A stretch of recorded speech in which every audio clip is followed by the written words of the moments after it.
Award functions एक number के fraud हैं, आप लोग भी मत देखा करो।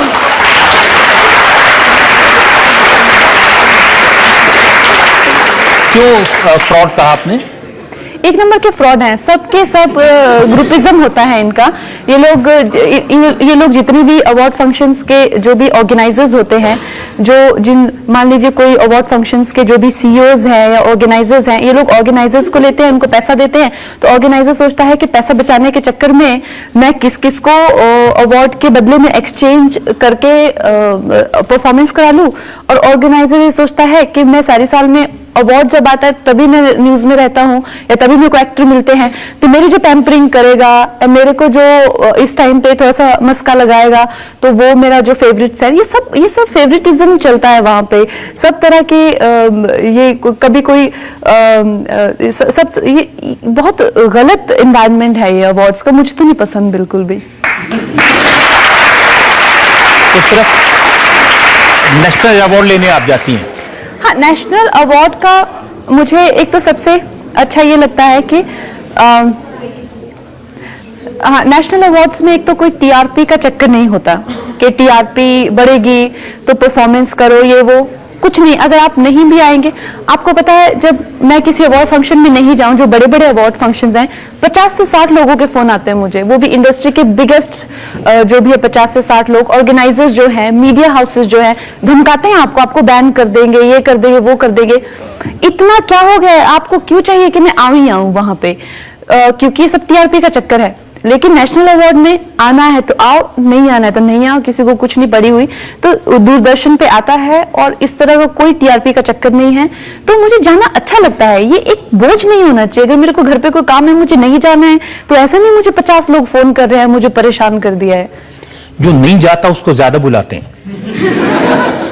हाँ, आई थिंक कहीं ना कहीं ये बड़ा ईगो हो गया है कि कंगना अवार्ड फंक्शन में नहीं जाती, अच्छा हुआ नहीं जाती, हमारे में आएगी अब, ये बहुत चल रहा है आजकल। तो दो लोग दोस्ती, लेकिन मेरे भी फंक्शन में नहीं आ रहे तू, लेकिन यार ये भी तो अवार्ड फंक्शन ही है। तो कभी ऑस्कर मिलेगा तो जाएंगी?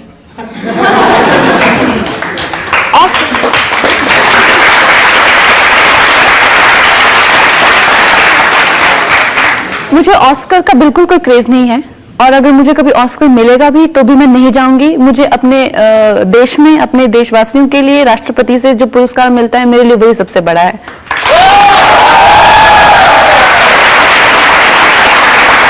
कंगना, आप चाहे डायरेक्टर्स हों चाहे अवार्ड्स हों, सबकी छुट्टी कर रहे हैं। एक ब्रेक के लिए मैं रुक जाता हूं, थोड़ी देर बाद बात करेंगे। एक ब्रेक के रुकते हैं और ब्रेक के बाद कंगना रनौत पर इल्जामात का सवाल आता है।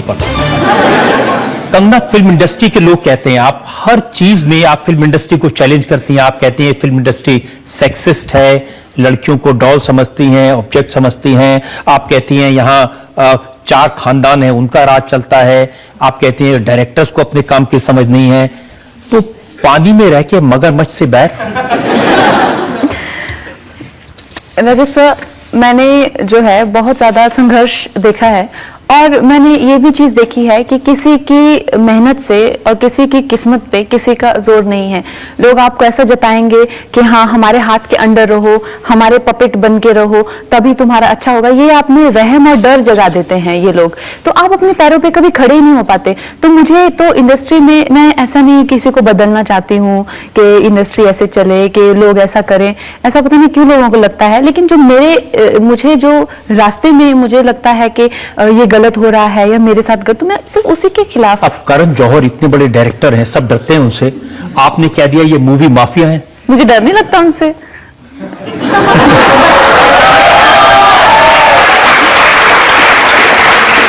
उन्होंने कहा क्योंकि मैं कंगना को काम नहीं दे रहा था, इसलिए कंगना ने मुझे मूवी माफिया कह दिया।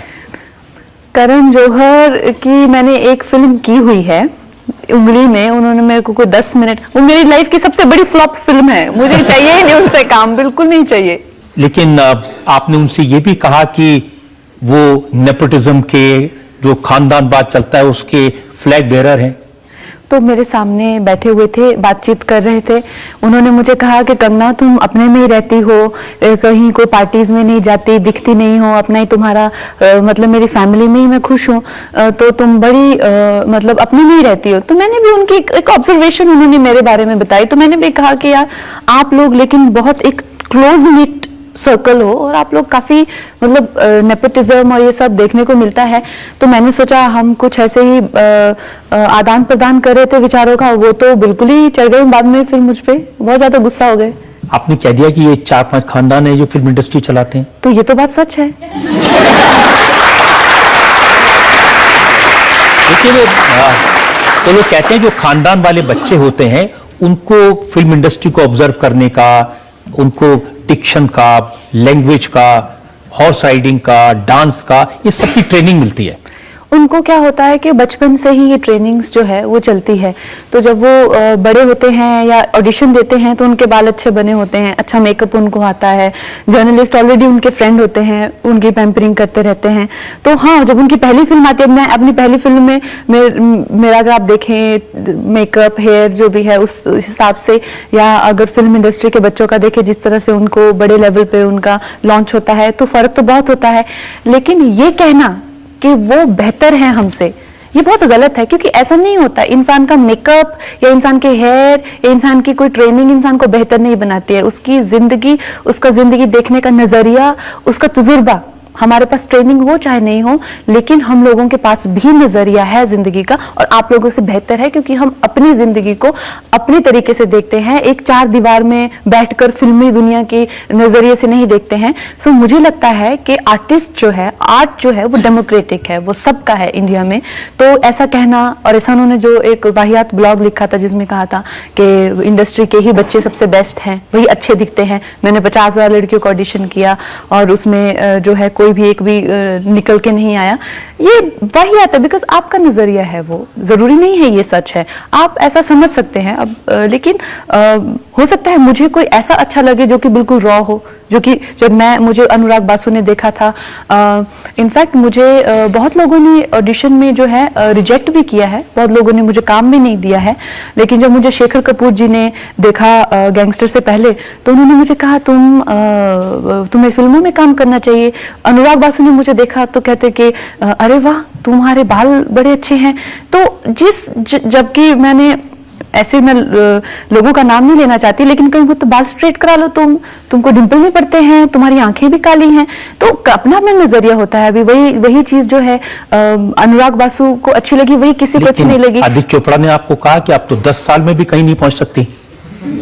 हाँ, उन्होंने रिक्कू जी को कहा था, वो मुझे गैंगस्टर के बाद वो मुझे आदित्य चोपड़ा जी से मिलाने लेके गए थे। तो फिर आदित्य जी ने मुझे अपने ऑफिस बुलाया, उन्होंने मुझे सुल्तान ऑफर की, कहते कि कंगना, बट मुझे सबसे पहले ये बात एडमिट करनी है कि मैं जब तुमको पहली बार मिला तो मैंने तुम्हारे मैनेजर को कहा कि इस लड़की का कुछ नहीं होने वाला, इस पे अपना टाइम वेस्ट मत करो। तो अपना अपना नजरिया है, लेकिन ये कहना करण जौहर जी का कि इनका कुछ हो ही नहीं सकता, ये गलत है। करण जौहर जी तो आपकी अंग्रेजी का भी मजाक उड़ाया था। मेरे अंग्रेजी का तो सारे मजाक उड़ाते हैं, मुझे फर्क नहीं पड़ता। और खानदान की नहीं है, खानदान कैसे होते हैं, वरुण धवन, सैफ अली खान, इन्होंने भी पब्लिकली मजाक उड़ाया था। तो वरुण, सैफ तो मेरे दोस्त हैं और उनको मैंने ओपन लेटर भी लिखा था। लेकिन ये आई थिंक ये जो विवाद है ये आइडियोलॉजीज का है, विचारों का है, लोगों का नहीं है। सैफ तो इतने अच्छे मित्र हैं, उनके घर अक्सर आना जाना रहता है और अभी अगली बार मिलेंगे तो शायद एक दूसरे को छेड़ेंगे भी इस बात को लेके। लेकिन ऐसे कोई हम लोगों में किसी तरह का बिटरनेस नहीं है। लेकिन करण जौहर के लिए बारे में तो आप वो तनु वेट्स मनु का डायलॉग मार सकती ना, अभी तो और जलील करना है तुमको।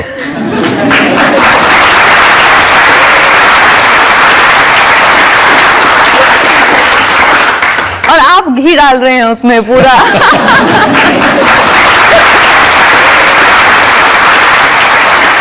हिम्मत, इतनी गट्स, इतना कॉन्फिडेंस आप में कैसे आया? कॉन्फिडेंस और हिम्मत सब में होती है। हम लोग डरते किस चीज से हैं? क्यों हम कुछ खो देंगे? क्या खो देंगे हम? वो होती है हमारी फैमिली, उनका प्यार, उनकी इज्जत, उनके भावनाएं। इससे हमेशा हर लड़की डरती है। और अदरवाइज डर किस चीज का? किससे डरना? वो इंसान ही तो हैं, जो आप इंसान आप ही की तरह तो हैं बिल्कुल। तो जब ये चीजों से इंसान आगे आ जाता है उभर के आ जाता है। तो मुझे बहुत रिस्पेक्ट है हर उस इंसान के लिए जो कि उसको हमेशा समाज में इंसान को बड़ा संभल संभल के चलना पड़ता है, ऐसा जैसे रस्सी की तरह समाज होता है। खासकर लड़कियां, ऐसा नहीं है कि आप जो चाहे नहीं बोल सकती, कर सकती, खड़ी हो सकती किसी चीज के अगेंस्ट, लेकिन आपके दिमाग में हजार चीजें आएंगे, वो हर हजार चीजें वो होंगी जिनके प्रति आप भावुक हैं, आप प्रेम करती हैं उनसे यार, तो इंसान कॉन्फ्लिक्टेड रहता है। मेरी हिम्मत इसलिए आती है क्योंकि मैं कहीं ना कहीं वो हिम्मत रखती हूँ कि हाँ, आप लोग, आपको मेरे पेरेंट्स मुझे गलत समझेंगे तो अभी के लिए समझ लें, आप, मेरा समाज मुझे गलत समझेगा तो अभी के लिए समझ ले, हाँ मैं गलत हूं। तो मुझे वो हिम्मत है, जबकि वो अच्छी नहीं है वो स्टेट जब आपको लगता है कि सब आपको ऐसा समझते हैं, आपने सबको लेट डाउन कर दिया, सब दुखी है, सब परेशान हैं, आपके आसपास कुछ भी नहीं, आप अकेले रह गए, इतना सब आप अपनों के ही अगेंस्ट खड़े हो गए। तो ऐसी आपकी खुद की भावनाओं की ठेस होती है, लेकिन वो है, मुझे लगता है कि मुझे सच के ही साथ में रहना है, तो ऐसे मैं अभी तक तो मैनेज कर रही हूँ। आप पर तो वो लाइन बिल्कुल फिट होती है ना, जो करना था करेगी, कित जाके मरगी।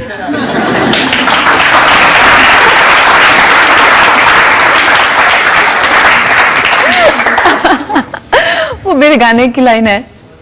आई होप अभी मैं थोड़ा, मेरी जिंदगी बहुत ज्यादा उतार चढ़ाव रहते हैं मेरी जिंदगी में। आई होप कुछ मुझे एक बम्पी राइड ना मिले, थोड़ा सा आराम भी मिले जिंदगी में। आराम है ही नहीं मेरी लाइफ में बिल्कुल।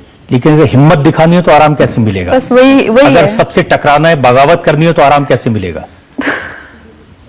मैंने वैसे जान के तो मैं बगावत नहीं करती, पर मेरे ऐसे जैसे मैंने कहा, रास्ते में अब या तो फिर आप रुक जाएं या तो फिर आप बगावत करें, कुछ मेरे पास ऑप्शन ही नहीं रहता।